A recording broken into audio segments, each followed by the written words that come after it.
ಎಲ್ಲರಿಗೂ ಕೂಡ ಸ್ವಾಗತ. ನಮ್ಮೂರ ಹಬ್ಬ 2026 ಕುಂದಾಪುರದ ಆಂಗಡಿಯಲ್ಲಿ ಒಂದು ವಿನೂತನ ಕಾರ್ಯಕ್ರಮಕ್ಕೆ ಹೆಜ್ಜೆ ಇಟ್ಟಿತ್ತು. ಅದಕ್ಕೆ ನನಗೆ ಫಸ್ಟ್ ಸಪೋರ್ಟ್ ಬೇಕಾಗಿದ್ದೇ ಪತ್ರಕರ್ತರು. ಬಿಕಾಸ್ ನಮ್ಮ ಏನು ಕಲ್ಪನೆ ಉಂಟು ಅದು ಜನರಿಗೆ ಮುಟ್ಟಬೇಕು ಅಂತ ಹೇಳಿದರೆ ಅಥವಾ ಅದನ್ನು ಸರಿಯಾದ ರೀತಿಯಲ್ಲಿ ಜನರಿಗೆ ತಲುಪಿಸ್ಬೇಕು ಅಂತ ಹೇಳಿದರೆ ಪತ್ರಕರ್ತರು ಮುಖ್ಯ. ಹಾಗಾಗಿ ಕುಂದಾಪುರದ ಎಲ್ಲ ಪತ್ರಕರ್ತರನ್ನ ಪ್ರೀತಿಯಿಂದ ಸ್ವಾಗತ ಮಾಡ್ತಾ ಇದ್ದಾರೆ. ನಮ್ಮ ಇವತ್ತು ಪ್ರೆಸ್ ಮೀಟ್ ಮಾಡ್ತಿರೋ ಉದ್ದೇಶ ಅಂತಂದರೆ ನಮ್ಮೂರ ಹಬ್ಬದ ವಿಶೇಷತೆಗಳೇನು, ಅದರ ಮುಂದಿನ ಯೋಚನೆಗಳೇನು ಅಂತೇಳಿ. ಹಾಗಾಗಿ ವೇದಿಕೆಯ ಜೊತೆಯಾದಂತಹ ನಮ್ಮೂರ ಹಬ್ಬದ ಮುಖ್ಯ ಸಂಯೋಜಕರು ಶರತ್ ಕಾಂಚನ ಆಂಗಡಿಯಲ್ಲಿದ್ದಾರೆ, ಜೊತೆಗೆ ಪ್ರಶಾಂತ್ ಅವರಿದ್ದಾರೆ, ಜೊತೆಗೆ ರಿಯಾಲಿಟಿ ಶೋ ಹಾಗೂ ನಮ್ಮ ಅದೇ ದಿನ 5ನೇ ತಾರೀಕು ನಡೆಯುವಂತಹ ಕರ್ನಾಟಕ ಟ್ಯಾಲೆಂಟ್ಸ್ ಪೂರ್ಣ ರಿಯಾಲಿಟಿ ಶೋನ ಡೈರೆಕ್ಟರ್ ಸುಮಿತ್ ಸರ್ ಇದ್ದಾರೆ.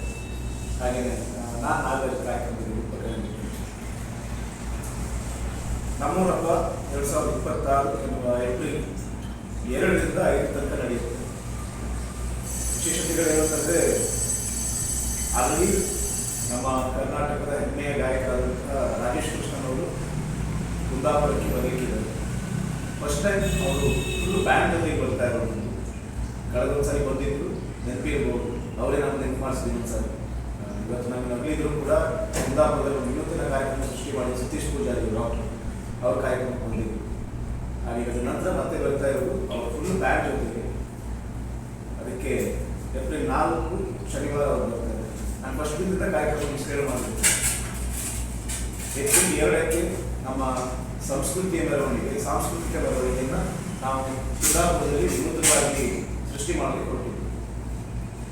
ಡೊಳ್ಳು, ನಗಾರೆ, ಯಕ್ಷಗಾನ, ಹುಲಿವೇಷ ಇವೆಲ್ಲವನ್ನು ಸಾಂಸ್ಕೃತಿಕ ಮೆರವಣಿಗೆಯಲ್ಲಿ ಪೂರ್ಣಕುಂಭದೊಂದಿಗೆ ಸ್ವಾಗತ ಮಾಡಿ ನಮ್ಮೂರ ಹಬ್ಬದ ಲಾಂಛನವನ್ನು ದತ್ತಾಶ್ರಮ ಆಂಗಡಿಯಿಂದ ಗೆಳೆಯರ ಬಳಗದ ಕಟ್ಟಡ ತನಕ ಕರ್ಕೊಂಡು ಬಂದು ಅಲ್ಲಿ ನಮ್ಮ ರೈತರನ್ನು ಪ್ರತಿನಿಧಿಸೋದಕ್ಕೋಸ್ಕರ ಸುಗ್ಗಿಯನ್ನು ಆಚರಿಸಿ ಅದರಿಂದ ತಿರಿಯನ್ನು ಮಾಡಿ ಅದನ್ನು ವೇದಿಕೆಗೆ ಕರ್ಕೊಂಡು ಹೋಗಿ ಅಲ್ಲಿ ಅದನ್ನು ಇಟ್ಟುಕೊಂಡು ಸುಗ್ಗಿಯನ್ನು ಆಚರಿಸಿದ್ವಿ. ಅಲ್ಲಿಗೆ ನಮ್ಮ ಸಂಸ್ಕೃತಿಯನ್ನು ಅನಾವರಣ ಮಾಡೋ ಕೆಲಸ ಮಾಡ್ತಾ ಇದ್ದೀವಿ. ಅದೇ ನಮ್ಮ ಸಾಂಸ್ಕೃತಿಕವಾದಂಥ ಉದ್ಘಾಟನೆ 2ನೇ ತಾರೀಕು. 3ಕ್ಕೆ ನಮ್ಮ ಒಂದು ಹೊಸ ಆಲೋಚನೆ ಇತ್ತು. ನಮ್ಮೆಲ್ಲರೂ ಕೂಡ ಕಾಲೇಜ್ ಅಥವಾ ಕಾಲೇಜಿನ ಕಾರ್ಯಕ್ರಮ ಅಂತ ಹೇಳಿದರೆ ನೆನಪಾಗೋದು ಆಳ್ವಾಸ್. ಅದು ಅದಕ್ಕಿಂತ ವಿಭಿನ್ನವಾಗಿ ಮಾಡುವಂತಹ ಶಕ್ತಿ ನಮ್ಮ ಕುಂದಾಪುರದ ಪ್ರತಿಷ್ಠಿತ ಕಾಲೇಜಲ್ಲಿದೆ. BB ಹೆಗ್ಡೆ ಆಗಿರ್ಬೋದು, MIT ಆಗಿರ್ಬೋದು, ಜನತಾ ಕಾಲೇಜ್ ಆಗಿರ್ಬೋದು. ಅವರ ಒಂದು ವಿಶೇಷತೆಗಳನ್ನು ಮತ್ತೆ ನಾವು ಕುಂದಾಪುರದೊಂದಿಗೆ ಪರಿಚಯಿಸಬೇಕು ಅಂತೇಳಿ ಪ್ರತಿಭಾ ಹಬ್ಬ ಅಂತ ಮಾಡಿ 3 ಕಾಲೇಜಿನ ತಂಡವನ್ನು ಆಹ್ವಾನಿಸಿದ್ದೇವೆ. ಅವರು 20ರಿಂದ 30 ನಿಮಿಷಗಳ ಕಾಲ ಆ ಕಾಲೇಜಿನ ವಿಶೇಷತೆಗಳನ್ನು, ಅಲ್ಲಿರುವ ಪ್ರತಿಭಾ ವಿದ್ಯಾರ್ಥಿಗಳನ್ನು ಕೂಡಿಸಿಕೊಂಡು ಸ್ಪೆಷಲ್ ಕಾರ್ಯಕ್ರಮ ನೀಡ್ತಾರೆ 3 ಕಾಲೇಜಿನವರು.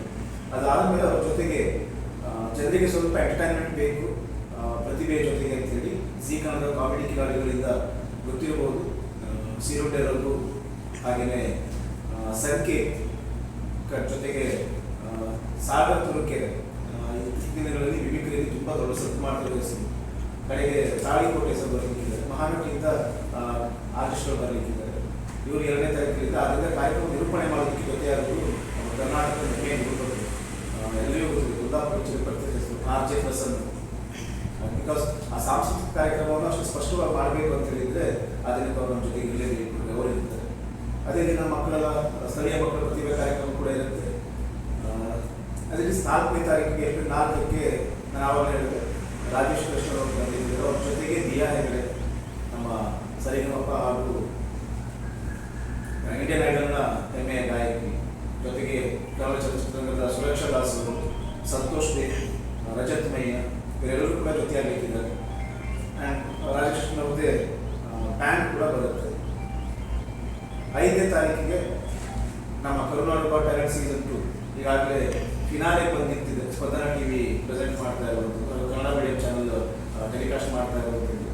ಅದು ಫಿನಾಲೆ 25 ಕರ್ನಾಟಕದ ವೆರಿ ಟ್ಯಾಲೆಂಟೆಡ್ ಸ್ಕಿಲ್ಸ್ಗಳು, TV ಸಿಂಗರ್ಸ್ಗಳು, ಆ್ಯಕ್ಟಿಂಗ್, ಜೊತೆಗೆ ಪೇಂಟಿಂಗ್ ಎಲ್ಲ ವಿಶೇಷತೆ ಕೊಡುವಂಥ ಕರ್ನಾಟಕ ಟ್ಯಾಲೆಂಟ್ನ ಗ್ರ್ಯಾಂಡ್ ಫೈನಲ್ 25 ಜನ ಕಂಟೆಸ್ಟೆಂಟ್ಗಳ ಫಿನಾಲೆ ನಮ್ಮ ಹೊರದಲ್ಲಿ ನಡೆಯುತ್ತೆ. ಇದಿಷ್ಟು ನಮ್ಮ ಕಾರ್ಯಕ್ರಮಗಳು ಇರ್ತವೆ. ಮತ್ತು ಇದು ಕೂಡ ನಾವು ನಿಮ್ಮ ಜೊತೆ ಡಿಸ್ಕಷನ್ ಮಾಡೋ ಏನಾದರೂ ಸ್ಪೆಷಲ್ ಇದೆ. ಇನ್ನೊಂದು ಸ್ಪೆಷಲ್ ಏನಂತಂದರೆ ನಮ್ಮೂರ ಹಬ್ಬ ಇದಕ್ಕೂ ಮೊದಲು ಆಂಗಡಿ ಹಬ್ಬ ಅಂತೇಳಿ ಒಂದು ವಿಶಿಷ್ಟವಾಗಿ ಆಚರಿಸ್ಕೊಂಡು ಬರ್ತಾ ಇದ್ದೀವಿ. 37ನೇ ವರ್ಷದಲ್ಲಿ 9ನೇ ವರ್ಷ ಈ ವರ್ಷ ಮಾಡ್ತಿದ್ರು. ಪ್ರತಿ ವರ್ಷ ಕರಾವಳಿ ಮಣ್ಣಿನ ಮಗ ಅಂತೇಳಿ ಗೆಳೆಯರ ಬಳಗದ ಆಶ್ರಯದಲ್ಲಿ ಒಂದು ಪ್ರಶಸ್ತಿಯನ್ನು ಕೊಡ್ತಾ ಇದ್ರು. ಈಗಾಗಲೇ ಅದನ್ನು ರವಿ ಬಸು ಅವರು, ಕಡೆಗೆ ರವಿ ಕಟ್ಪಾಳಿ, ಇನ್ನೊಂದು ಅನೂಪ್ ಪೂಜಾರಿ, ನಮ್ಮ ಸೈನಿಕರು ಡೆತ್ತ ಕಾರ್ಯಕ್ರಮದಲ್ಲಿ, ಕಡೆಗೆ ಅಭಯಸ್ತದ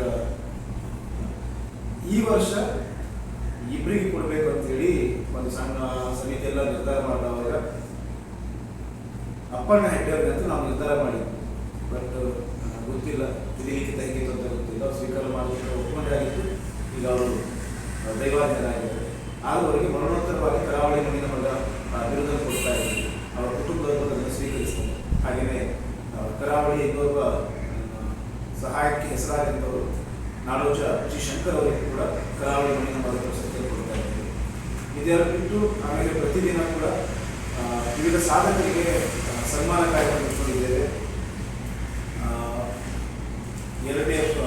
3ನೇ ತಾರೀಕಂದು ಲಕ್ಷ್ಮೀ ಪೂಜಾ ಅಂತ ಗೊತ್ತಿರ್ಬೋದು. ಸಮಾಜ ಸೇವೆಗಿಂತ ಅವರ ಕಾರ್ಯಗಳ ಮೂಲಕ ಹೆಸರಾದಂಥದ್ದು. ಪ್ರಭಾ ಮಣಿಪಾಲ್ ರಕ್ತದಾನದಲ್ಲಿ ಮಣಿಪಾಲದಲ್ಲಿ ತುಂಬ ಸೇವೆಯನ್ನು ನೀಡ್ತಾ ಇದ್ದವರು. ಹಾಗೆಯೇ ಹೆಲ್ಪಿಂಗ್ ಹ್ಯಾಂಡ್ ಕುಂದಾಪುರ ಗೊತ್ತಿರೋ ಆ ಸಂಸ್ಥೆಗೆ ನೀಡ್ತಾ ಇದ್ದರು. ತುಂಬ ಸಾಮಾಜಿಕ ಕಾರ್ಯಕ್ರಮ ಮಾಡ್ತಾ ಬರ್ತೇವೆ. ಹಾಗೆ ಗೋವಿಂದ್ ಪೂಜಾರಿ ದೇವಸ್ಥಾನದ ಪಾತ್ರಿಗಳು, ಅವರನ್ನು ಗೌರವಿಸ್ತಾ ಇದ್ದಾರೆ ಸನ್ಮಾನದಲ್ಲಿ. Shishir Sangam weight lifter international ಅವ್ರನ್ನ ಕೂಡ 3ನೇ ತಾರೀಕನ್ನು ಗೌರವಿಸಿಕೊಡ್ತಿದ್ದಾರೆ. 4ನೇ ದಿನ ಸಂಗೀತ ಸಭೆಯಲ್ಲಿ ಸನ್ಮಾನಕ್ಕೆ ಹೆಸರಾಂತ ಯಕ್ಷಗಾನ ಭಾಗವತರು ರಾಘವೇಂದ್ರ ಮಯ್ಯ ಸರ್ ಅವರಿಗೆ ಸನ್ಮಾನಿಸಲಿಕ್ಕಿದ್ದೇವೆ. ಹಾಗೆ ಮಹಿಳಾ ಯಕ್ಷಗಾನ ಪ್ರಸಂಗಕರ್ತೆ ಶಾಂತಾ ವಾಸುದೇವ್ ಪೂಜಾರಿ ಇವರನ್ನು ಕೂಡ ಸನ್ಮಾನಿಸಲಿಕ್ಕಿದ್ದೇವೆ.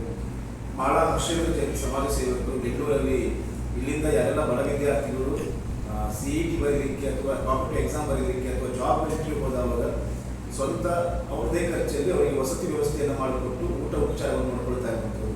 ಹಾಗೆಯೇ ನಿಶಾಲಿ ಕುಂದರ್ ನಮ್ಮ ಕರಾವಳಿಯ ಇನ್ನೊಂದು ಹೆಮ್ಮೆ ಹುಡುಗಿ, ಈಗಾಗಲೇ ಮಿಸ್ ಇಂಡಿಯಾ ಕೂಡ ಆಯ್ಕೆಯಾದಂಥವ್ರು, ಮ್ಯಾಂಗ್ಳೂರ್ ಕಾಲೇಜಲ್ಲಿ ಮಾಡ್ತಿದ್ದಾರೆ. ಅವರನ್ನು ಕೂಡ ಸನ್ಮಾನಿಸಲಿಕ್ಕಿದ್ದೇವೆ. ಮಮತಾ ಕೇಶವ್ ಅವರನ್ನು ಕೂಡ ಗೌರವಿಸಲಿಕ್ಕಿದ್ದೇವೆ. ಹಾಗೆಯೇ 5ನೇ ತಾರೀಕಂದು ನಮ್ಮೆಲ್ಲರಿಗೂ ಗೊತ್ತಿದೆ ರೆಡ್ ಕ್ರಾಸ್ ಜೈಕ ಶೆಟ್ಟಿ ತುಂಬಾ ರಕ್ತದಾನಕ್ಕೆ ರೆಡ್ ಕ್ರಾಸ್ನ ಮೂಲಕ ಸಹಾಯ ಮಾಡ್ತಾ ಇರೋರು.